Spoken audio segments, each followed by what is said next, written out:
kudus. Tempat ini adalah tempat bait-Mu Tuhan. Dan saat ini Tuhan, kami semua jemaat di tempat ini, kami siap untuk mendengarkan firman-Mu Tuhan. Biarlah Kau berkati hamba-Mu yang sudah Kau bawa di tempat ini.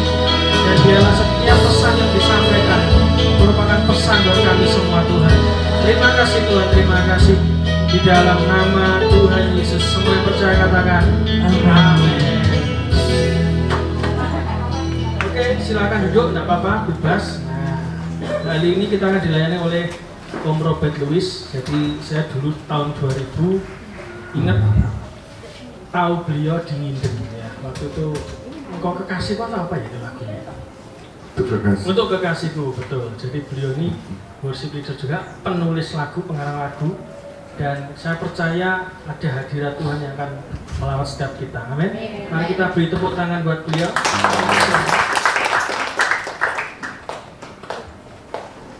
Haleluya.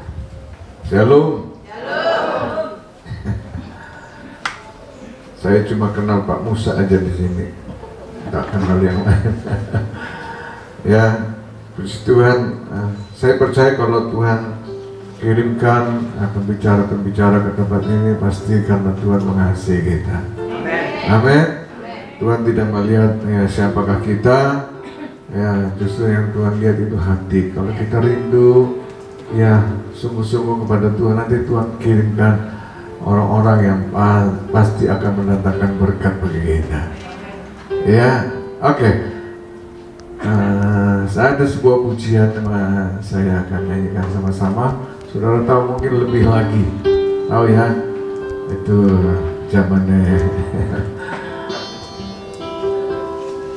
Lagu ini saya tulis dulu ketika saya sedang mendapat lawatan daripada Tuhan, Roh Kudus terus menjamah saya sehingga ya yang ada dalam pikiran saya, Tuhan aku mau lebih lagi. Amin.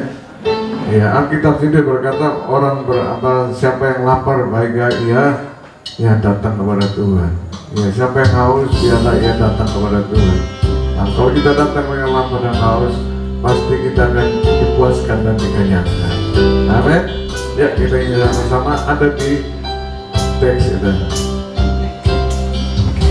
Bawaku lebih dalam,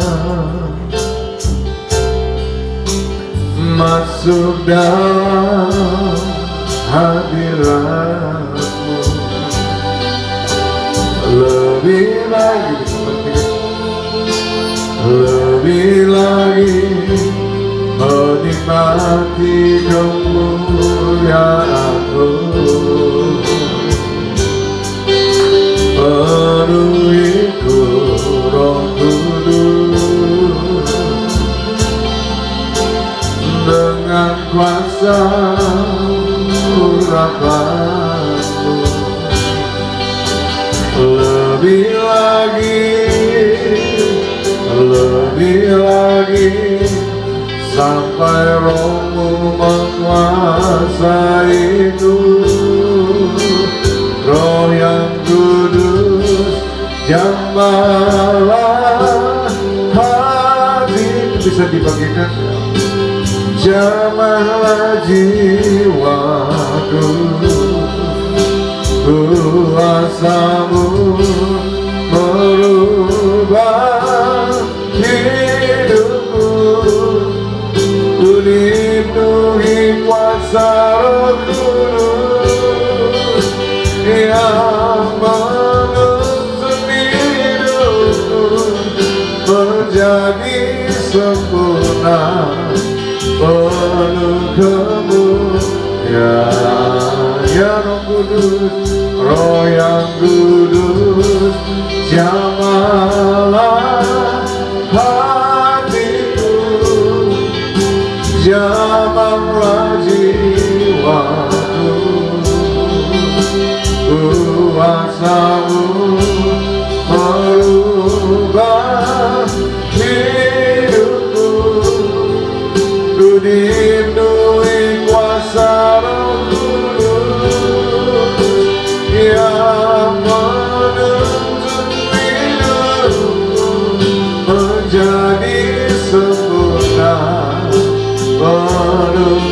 mari makin berdiri sama-sama. Katakan, ya Roh Kudus, Roh yang jamahlah hatiku, hatiku, jamahlah jiwaku, kuasamu merubah hidupku, ku dipenuhi kuasa Roh Kudus yang menuntun hidupku menjadi sempurna penuh kemuliaan. Cuma sendiri nyanyikan, ya Roh Kudus, jamahlah hati kami, ya Roh Kudus, jamahlah jiwa kami. Kami percaya kuasa-Mu akan merubah hidup kami. Oh,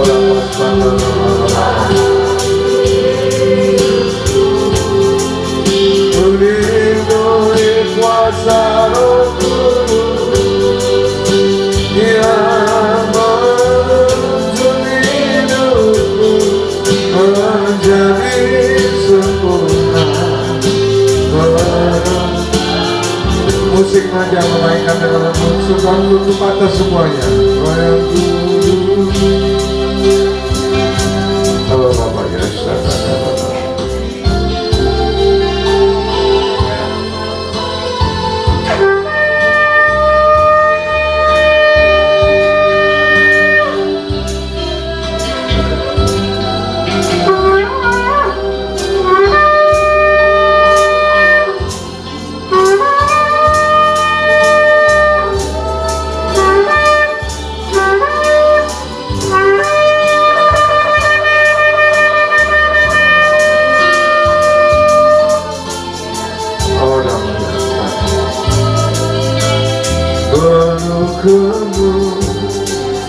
Bapak ya, kami perlu hadirat-Mu Tuhan.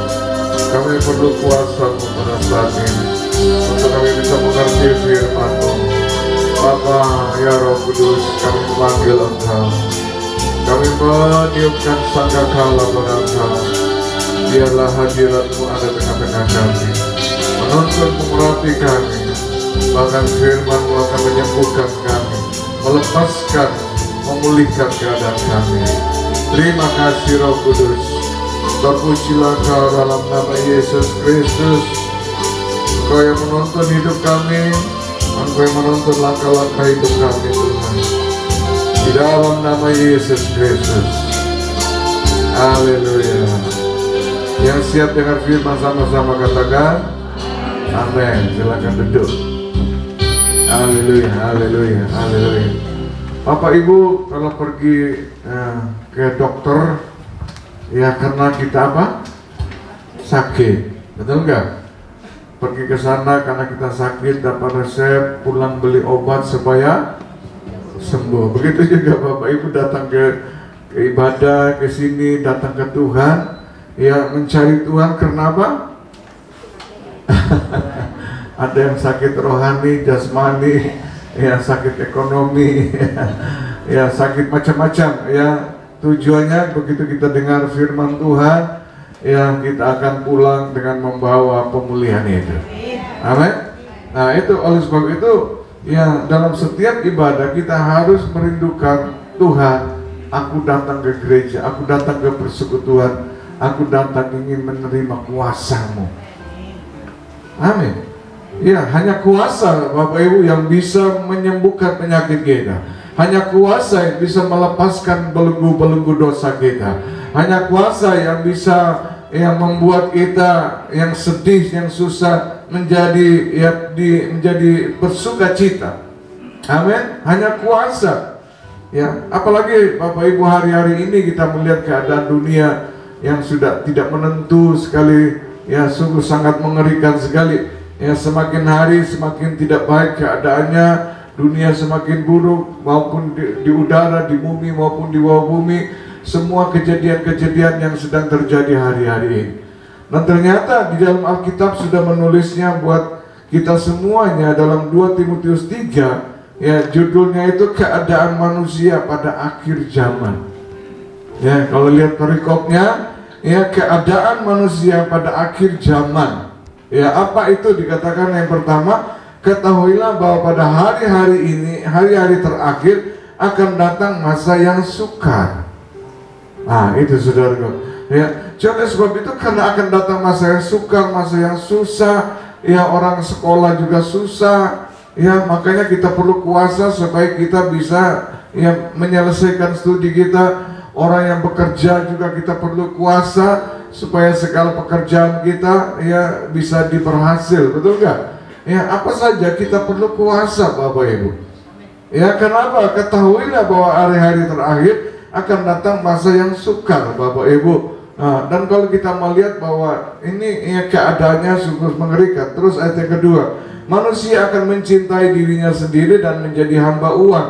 Mereka akan membuang dan menyombongkan diri. Mereka akan menjadi pefitnah. Mereka akan berontak terhadap orang-orang tua dan tidak tahu berterima kasih dan tidak mempedulikan agama. Ya, 3, tidak tahu mengasihi, tidak mau berdamai, suka menjelekkan orang, tidak dapat mengekang diri, garang, tidak suka yang baik, suka mengkhianati, tidak berpikir panjang, berlagak tahu, lebih menuruti hawa nafsu daripada menuruti Allah. Ayat yang kelima, perhatikan, secara lahiriah mereka menjalankan ibadah mereka, tetapi pada hakikatnya mereka apa?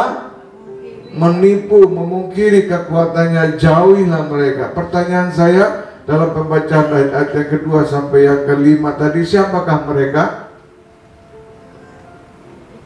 Siapakah mereka? Ya, bukan jauh-jauh di sana, bukan Bani Kedah, ya, tapi orang-orang Kristen dikatakan.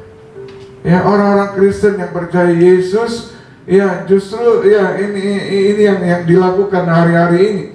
Ya, karena kalau kita melihat bahwa dunia, saudara, negara-negara kantong-kantong Kristen seperti misalnya Amerika hari-hari ini, waduh, ya kebejatan moral sudah sangat mengerikan. Ya, sekarang sudah diizinkan, saudara, bukan saja yang lesbi sama lesbi, nikah homo sama homo, tapi orang tua itu, papa boleh nikah dengan anaknya wanita, ya mamanya boleh nikah dengan anaknya yang laki. Ya, boleh, saudara, atau anaknya yang laki boleh nikah dengan adiknya perempuan dan sebagainya. Nah, kalau tidak mau diberkati, itu pastornya ditangkap, dimasukin penjara. Nah, saudara bisa bayangkan, ini yang disebut kebejatan moral manusia. Ya, sekarang di negara-negara ya di Belanda, apalagi saudaraku, ya di Brasil, di Itali, saudaraku, ya banyak mereka sedang melakukan hal-hal demikian, sehingga kita melihat apa yang terjadi, saudaraku, bencana-bencana yang Tuhan mulai menunjukkan yang kekuatan kuasanya, terjadi goncangan-goncangan di mana, saudara. Tadi malam saya bengong aja, saudara, lihat itu TV, saudaraku, ya di Amerika ya tiba-tiba kebakaran hutan yang tak bisa dipadamkan padahal mereka punya peralatan. Di Brasil juga, di mana, saudaraku, ya terjadi juga kemiskinan yang begitu merajalela. Orang sudah tidur di jalan-jalan, tidak bisa bayar ya hutang, tidak bisa bayar apartemen, akhirnya tidur di jalan, ya makan ya di pinggir-pinggir jalan dan sebagainya, Bapak Ibu. Nah, begitu juga di Italia hari-hari ini juga begitu. Padahal ini negara-negara kaya, Bapak Ibu. Anehnya, saudara, hari-hari ini Korea Selatan yang terjadi kekeringan yang panasnya itu ya sampai begitu panas, bisa 40 sampai 50 derajat, dan banyak orang-orang yang mati. Tapi sebaliknya hari-hari ini di Cina terjadi ya kebanjiran yang mengerikan sekali, betul nggak? Iya, dunia udah begini, ya di sini kering, di sana ya, terjadi kebanjiran, di sana kelimpahan, ya di tempat lain terjadi kemiskinan. Ya, ini keadaan dunia, saudara. Kenapa? Karena mereka, ya, kenapa? Karena mereka menjalankan ibadah mereka, tetapi tidak mereka menipu kekuatannya. Nah, saudara lihat katanya di situ, kekuatannya, nya itu huruf kecil. Ya berarti bukan kekuatan Tuhan, tetapi kekuatan yang Tuhan sudah berikan kepada manusia. Sejak Adam dan Hawa, saudaraku, Tuhan ciptakan dan Tuhan menempatkan mereka di Taman Firdaus. Dan saudara lihat apa yang mereka lakukan? Mereka sangat berkuasa atas segala yang bernapas di udara, di bumi maupun di bawah bumi. Ya, itu Allah memberikan kekuatan kuasa mereka di mana? Di Taman Firdaus, di Taman Eden, saudara. Ya, Taman Firdaus, Taman Eden itu artinya tempat di mana Tuhan selalu datang di situ mencari manusia. Atau Taman Firdaus, Taman Eden itu yang disebut hadirat Allah. Nah, tetapi kita melihat Bapak Ibu sekalian hari-hari ini, apalagi sejak COVID itu, saya kemana-mana pergi sebagai worshiper, saya bertanggung jawab untuk memberitahukan kepada jemaat, pada gereja, Bapak Ibu sekalian, bahwa COVID-19 ini telah membuat gereja-gereja diobok-obok, anak-anak Tuhan pun diobok-obok, saudaraku, sehingga kita melihat gereja mereka sudah tidak lagi dengan benar-benar mengalami hadiratnya Tuhan atau manifestasi daripada surgawi, hanya sekedar beribadah, Bapak Ibu sekalian. Dan banyak sekali jemaah sudah nggak mau lagi ke gereja, mereka cuma nonton dari rumah aja, live streaming. Kan sama, Bapak nyanyi juga saya nyanyi, Bapak khotbah saya dengar khotbah, Bapak minta persembahan saya kirim. Tetapi ada yang hilang, apa itu? Kekuatannya, saudara.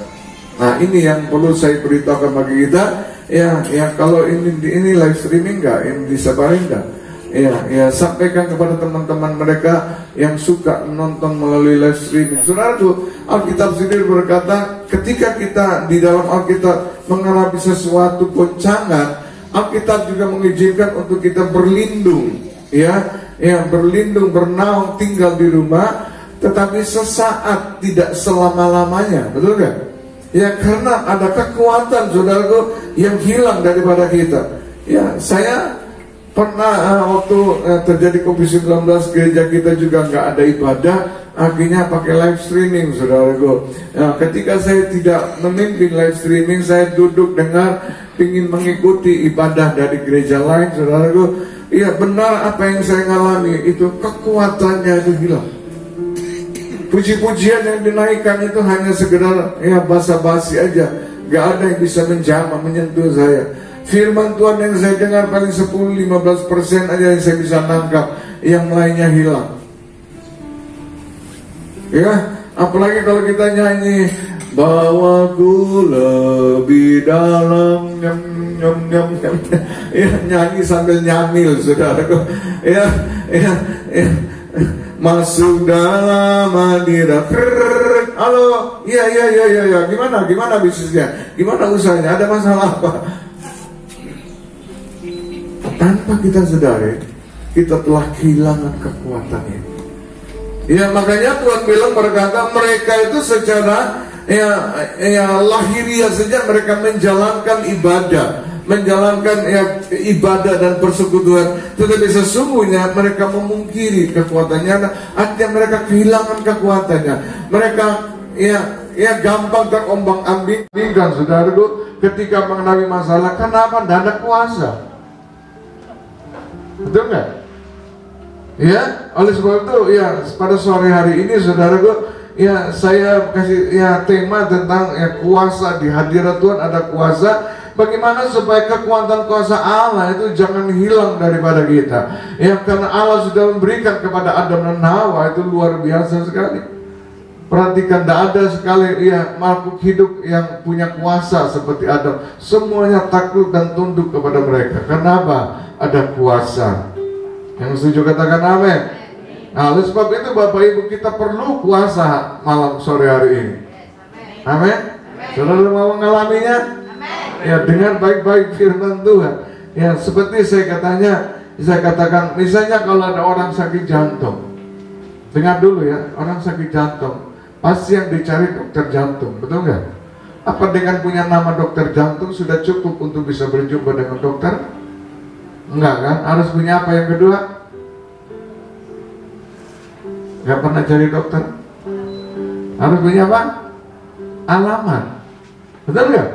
Nah, kita tahu Yesus itulah ya dokter di atas segala dokter, Tuhan di atas segala Tuhan, dan dia berkuasa atas segala yang bernapas. Ya, tetapi menjadi masalahnya, ya setiap kali kita ibadah, kita mengalami nggak perjumpaan itu? Tadi seperti Ibu El mengatakan, saudara ngalami nggak hadirat Tuhan? Iya, karena pujian-pujian yang kita naikkan itu untuk menghadirkan hadirat Tuhan. Amin. Khotbah yang saudara disampaikan, saudara dengar baik, saudara respon, itu menghadirkan Tuhan. Tapi kalau saudara hanya sekedar dengar, saudara sekedar nyanyi, saudara tidak akan mengalami. Nah, pertanyaan saya, di manakah alamat Tuhan atau alamat Yesus? Iya, di mana? Di mana? Di hati. Masih bisa marah gak? Nah, berarti Yesus tidak pernah marah orang. Yesus tidak pernah benci orang. Kalau kita masih bisa benci, ya memang alamat firman Tuhan itu harus tertanam di hati. Tetapi belum tentu Tuhan atau Yesus ada di hati kita. Atau yang lain yang tahu di mana alamat Yesus? Di mana? Di roh. Apa? Jangan tutup mulut. Roh. Di roh Allah. Di mana alamat roh Allah? Masa di roh Allah? Iya, ini penting Bapak Ibu. Ini sangat mendasar. Yesus di mana? Ada di pikiran. Kenapa? Bila kita sepakat, bila 2-3 orang sepakat, lah kalau 1 orang? Hah? Kalau nggak sepakat dengan Roh Kudus? Apa? Ada yang bilang, ya, di mana nama Yesus? Ketika kita menyanyikan pujian, dia bertahta di sana. Lah kalau nggak nyanyi, apa Yesus nggak hadir? Di mana?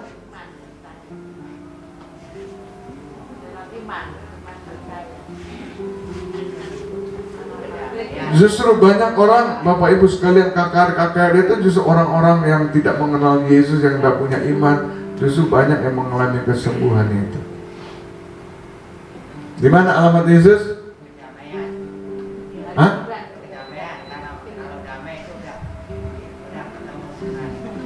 Kalau pas lagi marah-marah gitu, apa Yesus nggak ada di situ? Justru Yesus hadir di tengah orang-orang yang suka marah-marah gitu, supaya bertobatlah kau. Ya, ya kenapa saudara? Coba perhatikan. Ketika Yesus ya berjalan memberitakan Injil, begitu banyak sekali pengikutnya, termasuk murid-muridnya. Nah, kalau zaman sekarang orang berkata, wah ini pendeta yang sukses. Kenapa? Lihat jemaat yang wakil, ya kan? Pendeta sukses, lihat aja lah gedung gerejanya kuwedeh soro. Sedangkan kalau Cili pendeta gagal. Apa Yeremia itu gagal? Yeremia nggak ada satupun yang bertobat. Ya, tapi Yesus tidak tergiur dengan kuantitas, tapi dia suka dengan kualitas. Seperti kayak pada pagi sore hari ini. Yesus tidak melihat saudara orang kota, Yesus tidak melihat berapa banyak yang orang orang yang sedikit, aku nggak mau hadir. Ya, tapi Yesus melihat itu kualitas. Ya, sehingga Yesus bertanya, menurut kalian aku ini siapa? Bayangin, ya kan? Akhirnya mereka mengikuti Yesus. Engkau Mesias, engkau Elia, engkau Nabi Musa. Kalau salah satu nabi yang gede, gitu sudah. Karena mereka tidak bisa menemukan, menempatkan Yesus yang sebenarnya, maka tidak terjadi sesuatu. Amin. Ada berapa banyak orang mengatakan dalam nama Yesus pilek sembuh, malah batuk. Dalam nama Yesus batuk sembuh, malah TBC. Nah, saudara bilang jenis ini harus dengan putar tangan. Di dalam nama Yesus TBC sembuh. Begitu, amin, langsung innalillahi wa inna ilaihi raji'un. Iya kan?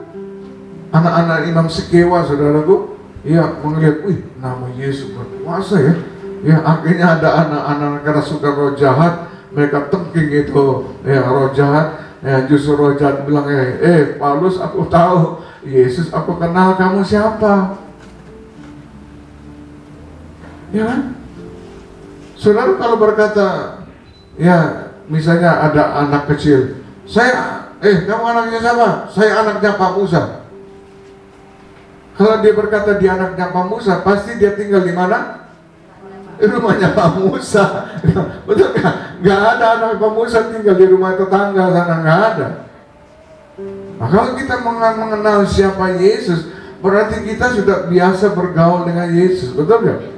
Nah, kalau kita tahu alamatnya Yesus, atau tahu tempat tinggalnya Yesus, keberadaannya Yesus, maka kalau kita mengatakan aku anak Yesus, pasti iblis akan lari. Karena apa? Ada kuasa. Benar ya? Ya. Sudah pakai tengking seperti di Filipina.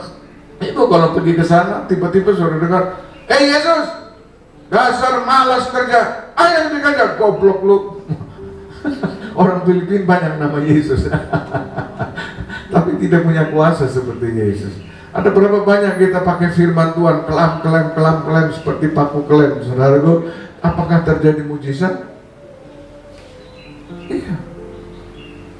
Tetapi kalau kekuatan kuasanya, yang Tuhan berikan kepada kita ada dalam diri kita, kita memperkatakan firman Tuhan itu punya kuasa. Kita memperkatakan nama Yesus punya kuasa. Nah, ini yang saya ingin memberitahukan bagi kita semua pada sore hari ini. Saya harap Bapak Ibu dengar baik-baik sehingga nanti kita pulang dalam kehidupan kita sehari-hari. Saya percaya ketika kekuatan kuasa Allah ada bersama dengan kita, maka kita pasti berubah. Yang setuju katakan amin. Iya. Ketika si Simon berkata, engkau Mesias anak Allah yang hidup, apa yang terjadi? Berbahagialah, beruntung muncullah engkau Simon. Ya, karena wahyu itu datang dari Bapa di surga. Sudah dengar baik-baik. Apa yang Yesus katakan? Mulai hari ini namamu bukan lagi Simon. Simon artinya apa? Ilalang, ya, daun yang bergoyang-goyang, iman yang gampang berubah-ubah. Mulai hari ini namamu bukan lagi Simon, tapi Petrus. Petrus itu batu permata, ya, tapi itu kuatnya, tajamnya, ya mau potong kaca, potong apa itu pasti yang dipakai batu berlian itu, ya, atau Petra itu di Jordan di sana. Kalau misalnya bangsa Israel kalah perang, mereka pingin lari bersembunyi, mereka lari di Petra di sana di Jordan itu. Ya, yang kedua dikatakan mulai hari ini aku akan mendirikan apa? Gereja di mana Allah maut tidak berkuasa. Wow, haleluya. Artinya kalau ada gempa bumi, goncang, banjir, saudaraku, kita akan tetap berdiri kokoh karena fondasi kita itu batu karang Yesus. Ya, mulai hari ini dikatakan, ya, aku akan memberikan engkau apa? Kunci kerajaan surga. Apa yang kau ikat di bumi akan terikat di surga. Apa yang kau lepaskan di bumi akan terlepas di surga. Itulah yang disebut kekuatan kuasa yang Tuhan sudah berikan kepada sejak Adam dan Hawa, ya sampai kepada Petrus saat itu. Kenapa?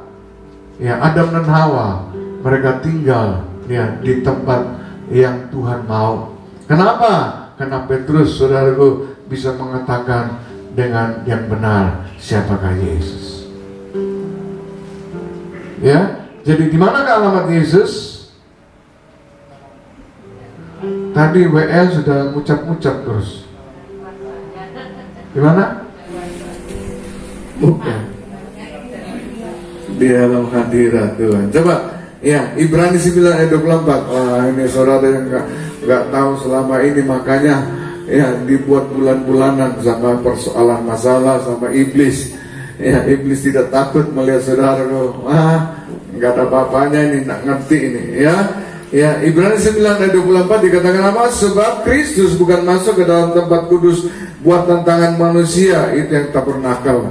Ya, tabernakal Musa, Bait Salomo, yang hanya merupakan gambaran saja dari yang sebenarnya, tetapi ke dalam surga sendiri untuk menghadap hadirat Allah guna kepentingan kita. Jadi Kristus saat ini ada di mana? Di hadirat Allah. Kasih tahu sebelah kiri kanan. Kalau engkau ingin mengalami perjumpaan dengan Kristus, Yesus Tuhan, ya tinggallah di hadirat Allah. Betul kan? Adam dan Hawa tidak perlu ya cari bapaknya, tidak perlu cari Tuhan. Karena setiap hari senja itu Bapa datang. Bukan Bapa datang di ya hari ini di Caruban, Bapa datang besok di Madiun. Nah, Bapa setiap itu datangnya itu di Taman Firdaus. Karena disitulah saudaraku yang tempat Bapa berada. Itu yang disebut hadirat Tuhan. Nah, jadi kalau kita ada dalam hadirat Tuhan, gak usah berteriak, Bapa, Bapa, tolong aku, enggak. Di situ ada Bapa. Amin. Sekali lagi seperti kalau Bapak Ibu punya anak, ya tiba-tiba berteriak, padahal bapaknya ada di rumah. Bapak, aku lapar. Saudara pernah dengar anak-anak di rumah teriak sama Bapak, aku haus. Enggak kan? Begitu lapar dia pergi aja di meja buka kulkas sambil makan, dia makan. Betul? Kan haus dia cari air, dia minum. Karena itu rumah Bapak, rumah dia. Selama Adam dan Hawa, perhatikan, ada di rumah Bapak, saudaraku. Ya, apakah mereka pernah menderita?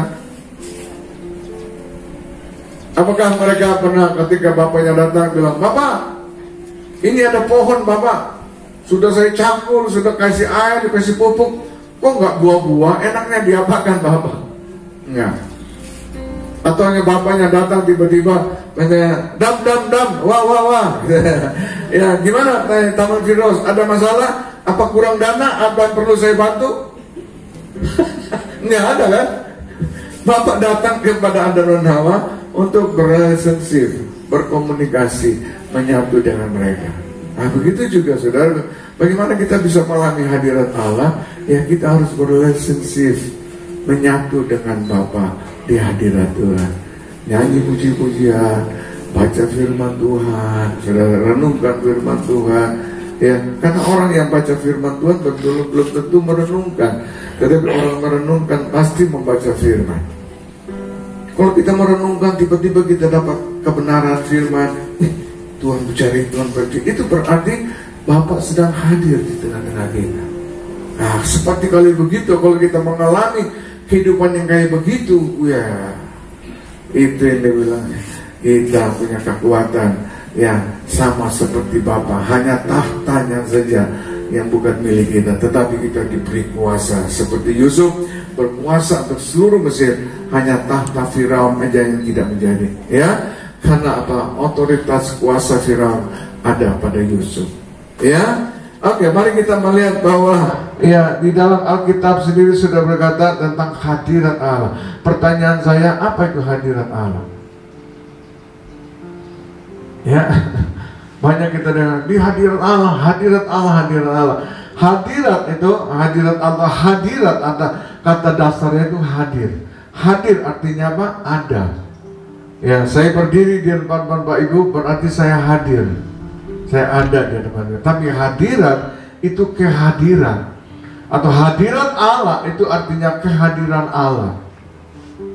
Saya kasih contoh. Ya. Tiba-tiba di dalam rumah saya anak saya menjerit, Papa, jariku berdarah. Padahal saya ada di rumah itu. Kenapa jarinya berdarah?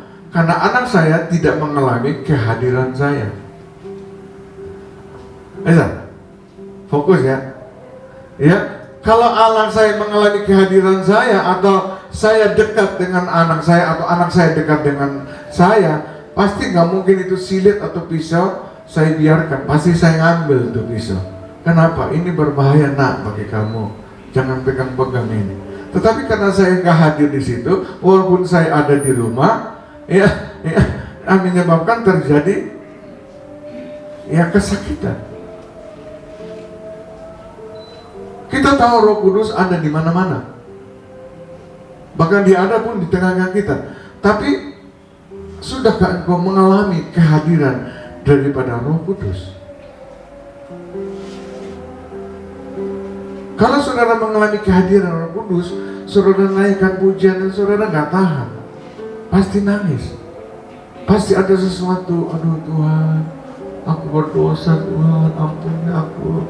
Tadi aku sudah marah-marah dengan bujuku, gara-gara kasih duit kinciri-kinciri. Nah bisa gitu ya. Itu terjamah, ya kan? Tapi kalau saudara orang WL nyanyi, walaupun sudah tua nyanyi-nyanyi, saudara bilang nyanyi aja nggak mari-mari, berdiri goyang kiri goyang kanan. Orang udah kerja setengah mati dari rumah sana di sini disuruh apa ya, disuruh bergerak lagi. Nah itu berarti saudara ya tidak ya benar-benar mengalami kehadiran Tuhan.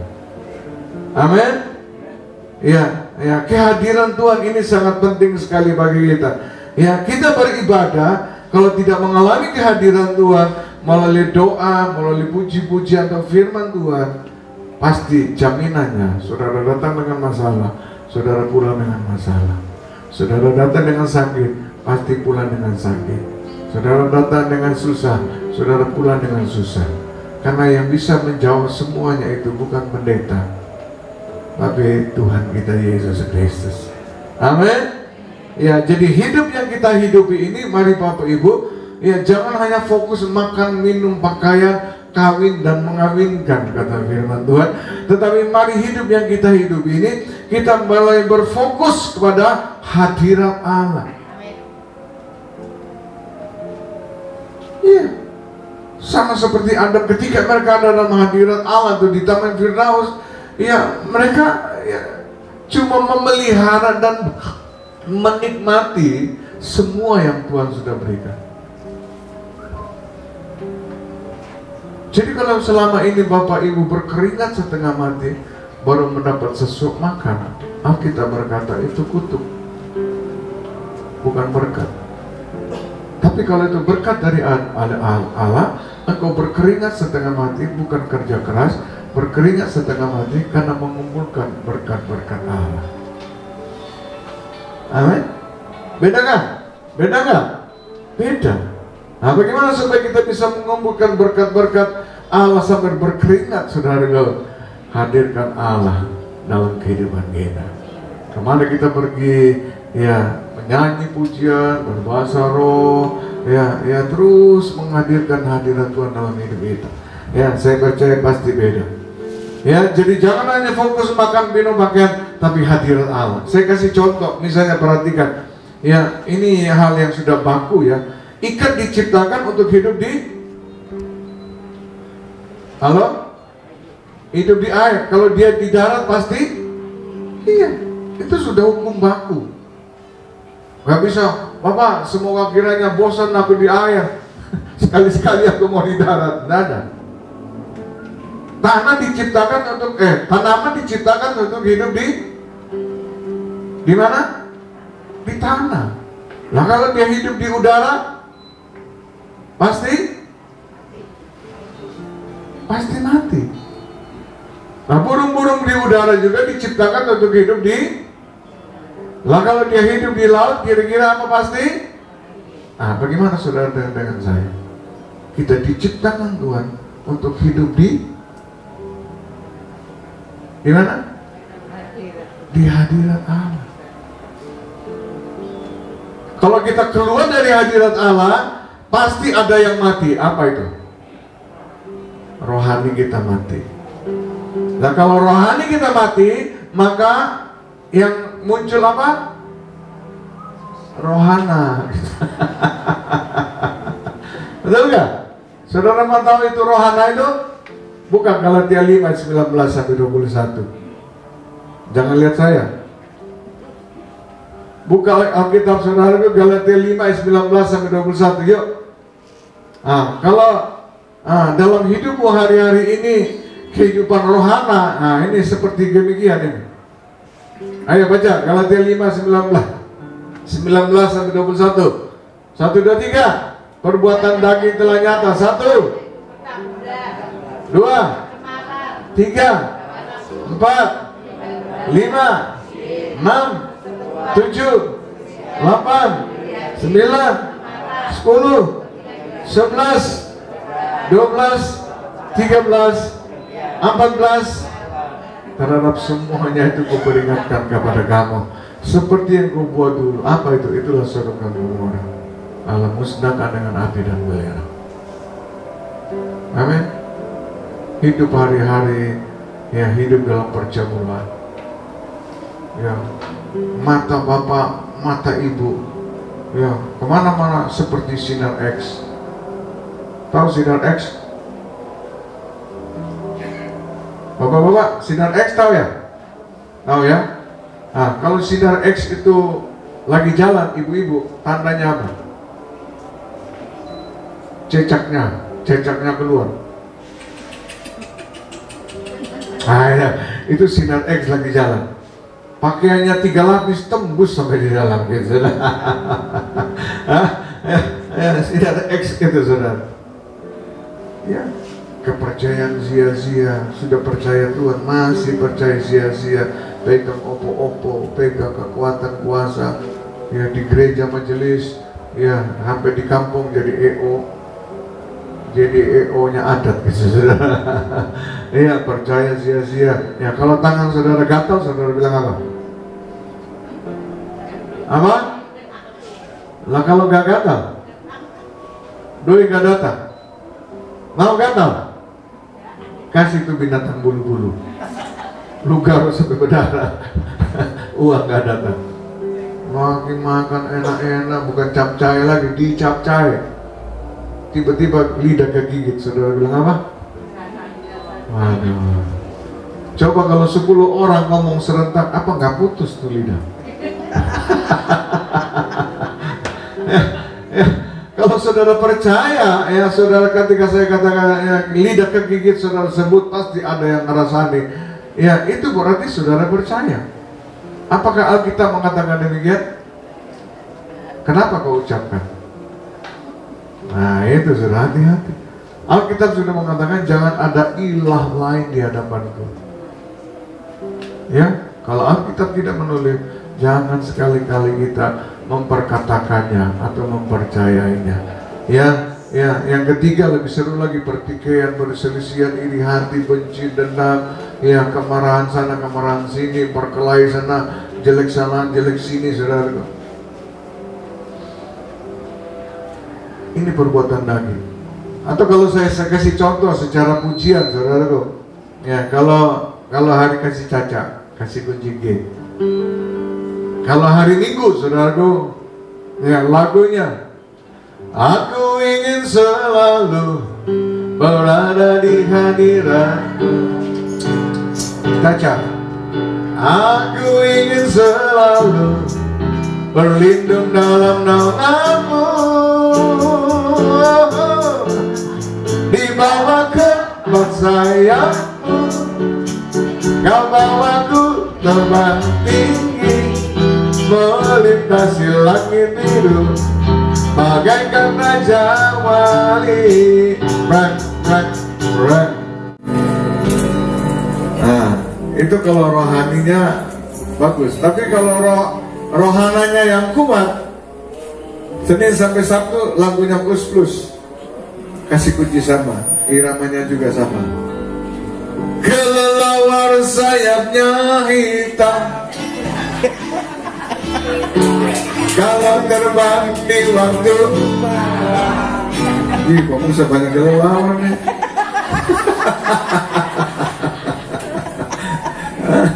Ya, bapak-bapak kalau si pagi sampai siang itu dimarahin terus di kantor. Pak Musa kalau ada laki-laki, ya atau cewek juga, kalau kerjanya salah melulu, hitung salah melulu, ya, itu roh kelelawannya lagi jalan. Ya kalau sudah pulang di rumah, tiba-tiba mandi, mulai di depan cermin sambil ya sisir rambut, kasih hairspray, minyak, dia bersih.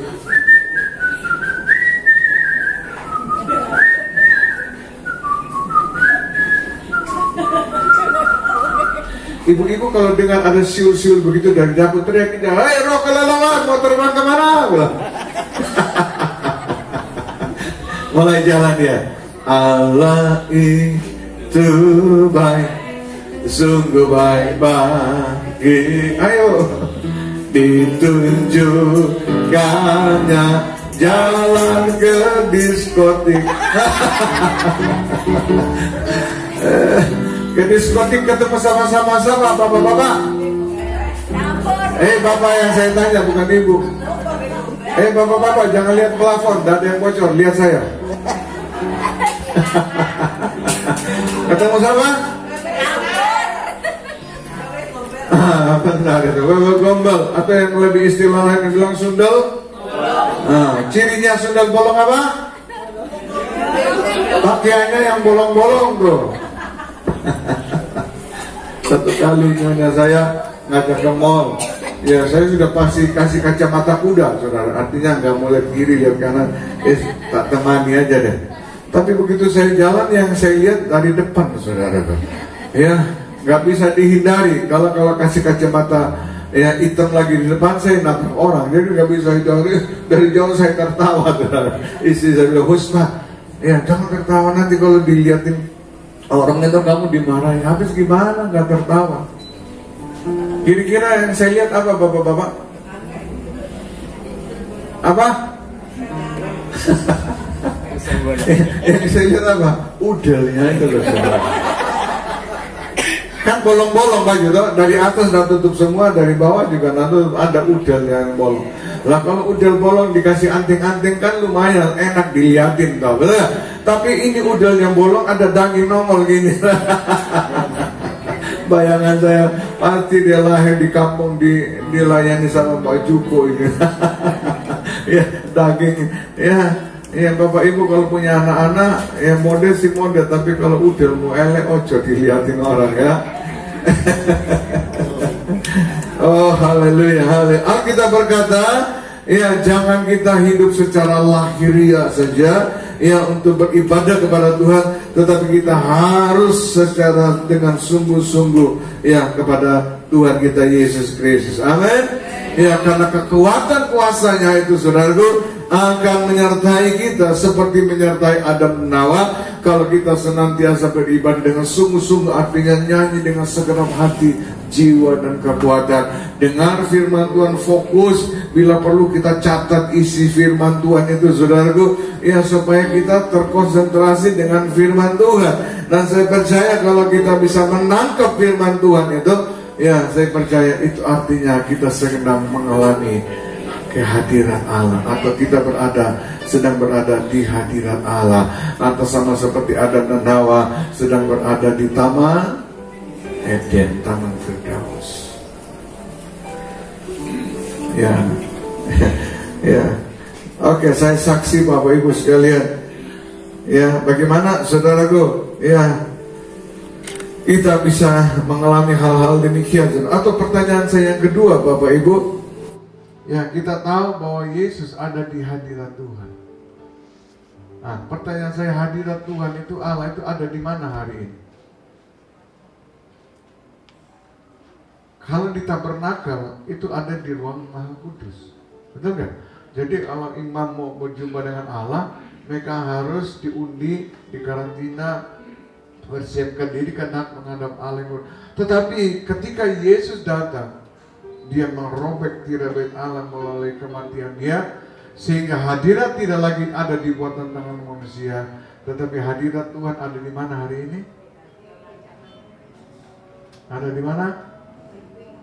Jangan bilang di hati lagi. Ada di mana?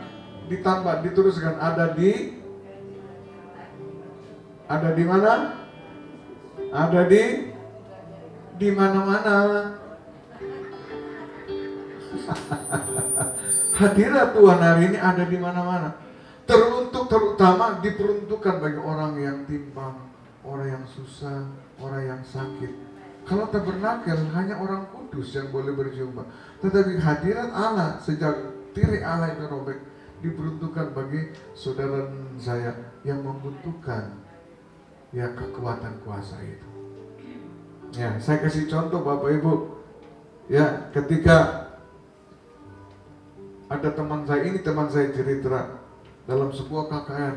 Siapa yang mau bersaksi, tiba-tiba ada anak muda lari dari belakang masuk di gereja, dikira provokator, saudara. Saya mau saksi, saya baru dijamah Roh Kudus. Loh, kapan kamu beribadah? Bukan jemaat, bukan apa? Dari luar tiba-tiba kan takut gitu. Saya baru saksi, di mana kau mengalami jamaah Tuhan? Waktu saya setor, waktu saya di toilet, dia bilang WC. Saya lagi duduk nyetor, dia bilang tiba-tiba. Ya, Bapak pendeta nyanyikan puji-pujian, tiba-tiba ada sesuatu yang menjamah saya. Saya nangis di toilet, dia bilang. Ya, ketika Bapak pendeta nanya, siapa mau masuk? Saya langsung kabur, dia bilang. Apa sudah diceko atau belum? Gak tahu. Pokoknya dia kabur, bersaksi sudah. Ya, saya sendiri ya pernah mengalami di Manokwari di Papua. KKR anak muda ya di sebuah gereja. Hari pertama terjadi mujizat, sehingga dari mulut ke mulut akhirnya lebih banyak lagi pada hari kedua. Nah, pada hari kedua selesai ya ibadah KKR, altar call, dijamah, pulang juga. Besok pagi saya dilapor sama panitia, Pak, tadi malam terjadi sesuatu yang menggemparkan teman-teman. Kenapa? Ada wanita kerudung. Duh, kenapa? Ya, begitu kita selesai ibadah, kita dipanggil, sini, kan teman sendiri, sini kalian. Tadi kalian itu waktu nyanyi nyembah, gak tahu bahasa apa itu, saya nggak ngerti. Tiba-tiba muncul seorang, baju putih, rambut panjang, senyumannya menawan sekali ya. Aduh, tangannya lembut tebal, itu tangan orang hoki. Ya, tangan orang hoki kan tebal, lembut, betul ya. Kalau tebal kasar, saudara, itu buru kapal gitu ya. Selamat, waduh, senang sekali, hatiku ayem, dia bilang, tentram. Diajak jalan. Akhirnya orang ini mau bawa ke gereja. Wah, akhirnya dia berontak, aku bukan orang Kristen, akhirnya ditarik begitu lepas. Akhirnya teman-teman mulai cerita siapakah dia, pelan-pelan. Begitu dia lihat ada foto, wah itu foto-foto, tapi fotonya kok itu ireng lagi dia. Ini putih cerah dia. Dan akhirnya hari ketiga dia lepas kerudung, duduk paling belakang. Dengar firman Tuhan, begitu kita mulai menyembah, saudaraku, dia yang pertama lari datang ke depan. Dia dijamah oleh Roh Kudus. Ya, dan akhirnya dia mengenal Yesus sebagai Tuhan dan Juru Selamat. Saudara tahu Pak Sonata Tanjung? Bisa tahu ya? Itu pemain rock, AK Group, SAS Group. Ya. Satu kali karena muncul rocker yang baru. Ya, maksudnya saya ceritain, wah dia tuh ada di mana-mana. Ya, mereka nggak diundang lagi. Akhirnya dia bilang banyak teman-teman dia yang karena overdosis, suka minum-minuman itu, sudah ada duit, akhirnya barang-barang dijual dan sebagainya. Ada yang sudah mendahului mereka meninggal dan sebagainya. Nah, pada waktu dia sedang berjalan pakai celana pendek, dia pergi ke kedai kopi. Ya, tiba-tiba di kedai kopi dengar sayup-sayup ada gereja paduan suara sedang latihan hari Sabtu itu mau tampil Minggu. Ya, dulu dia bilang dia bilang lagu orang Kristen itu lagu yang paling cengeng. Hanya lagunya cuma 3 jurus. Ya, udah tahu 3 jurus, nanti tanya dia. 3 jurus, enggak kayak lagu kita dalam. Tapi saat itu ketika dia sayup-sayup dan tiba-tiba di tempat dia berdiri di kedai kopi pinggir jalan, tiba-tiba dia bilang seperti tanah itu goyang, gemetar. Akhirnya dia nangis. Dari situlah seorang rocker yang begitu yang keras sekali, yang anti kekristenan dan sebagainya, bertekuk lutut nangis. Dan dari situ akhirnya dia menyerahkan hidupnya melayani bersama-sama kan kita di gereja Betani itu. Saudara tahu lagunya? Lagunya gini.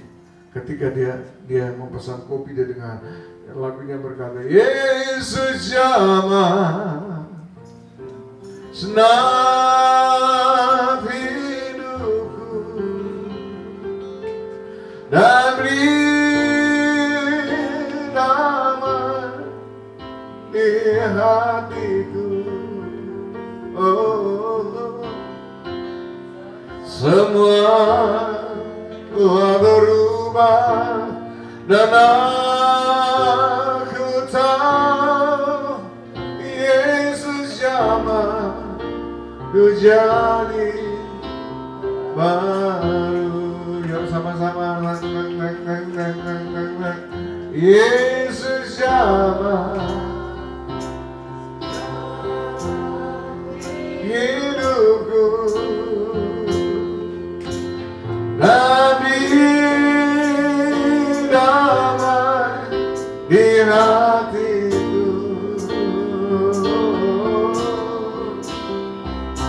Semua telah berubah dan aku tahu Yesus jamah ku jadi baru. Jadi selama pujiannya pada suara malaikat pujian dia nangis terus karena dengar lagu yang sangat sederhana.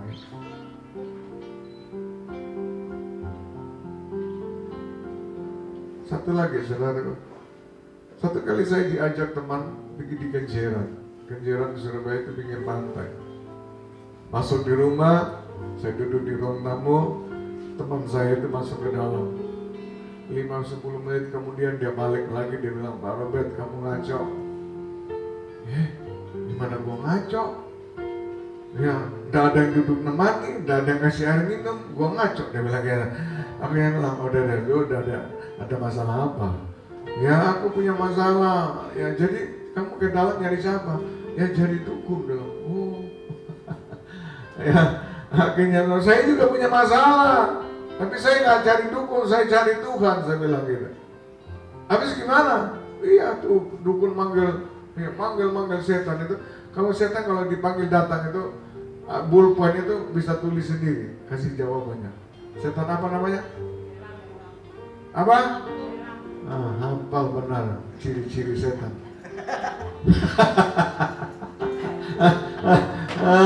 Tapi ciri Roh Kudus sembuh karo Roh Kudus saya tahu. Gak berguru. Dia panggil cai langkung teko. Biasanya setan dia bilang apa? Setan kalau dikasih sesajen yang enak nggak dipanggil teko dewe. Jadi dia setan itu doyan mangan. Jadi kalau ada saudara di sini yang makan gak kau warak itu tanda-tandanya siapa? Aku yang marah itu dukung. Saya langkung, kenapa lu gak datang? Saudara dia jawab dari dalam. Dia bilang itu ada orang Kristen di situ. Orang Kristen artinya pengikut Kristus. Kristus artinya yang diurapi. Kalau saudara, kemana saja saudara pergi, ada pengurapan. Seperti Israel ada dom. Orang Palestina lepas bom, saudara mental-mental. Saudara tahu bahwa penguasa kita roh jadi udah. Sebelum ya orang-orang suka mengirim santet, ya kirim kuasa-kuasa kegelapan. Tetapi kalau hadirat Allah ada menyertai kita pasti dilindungi. Setan aja mau dekati kita nggak berani. Ya, tapi ada berapa banyak orang kalau tidur malam nggak berani lampunya dimatiin. Ada? Angkat tangan ke bawah. Bangun pagi-pagi, papanya bilang, Mama, kenapa mengus-mengus? Iya, tadi subuh gua lagi tidur, gua mimpi. Mimpi apa? Ya, dikejar bedes. Makanya gua mengus-mengus. Gantian besok pagi bapaknya menggos-menggos, saudara. Pak, kenapa Pak kok sama saya? Iya tadi pagi subuh saya dikejar, bukan kejar bedes tapi dikejar ulu. Ya dikejar ulu, ditindih setan dan sebagainya. Itu artinya saudara, waktu saudara tidur, saudara tidak menghadirkan hadirat Tuhan. Dengan Bapak Ibu, iblis itu seperti singa yang mengaum-ngaum, mengintali di kita, mencari celah, kapan ada celah dia akan masuk. Tetapi kalau kau memproteksi dirimu dengan hadirat Tuhan, di situ ada kekuatan kuasa. Berapa banyak yang merindukan kuasa Allah pagi malam hari ini? Ya, kalau saudara datang berdiri ke Banjarmadia, jangan cerita persoalan masalah, rindu aja hadirat.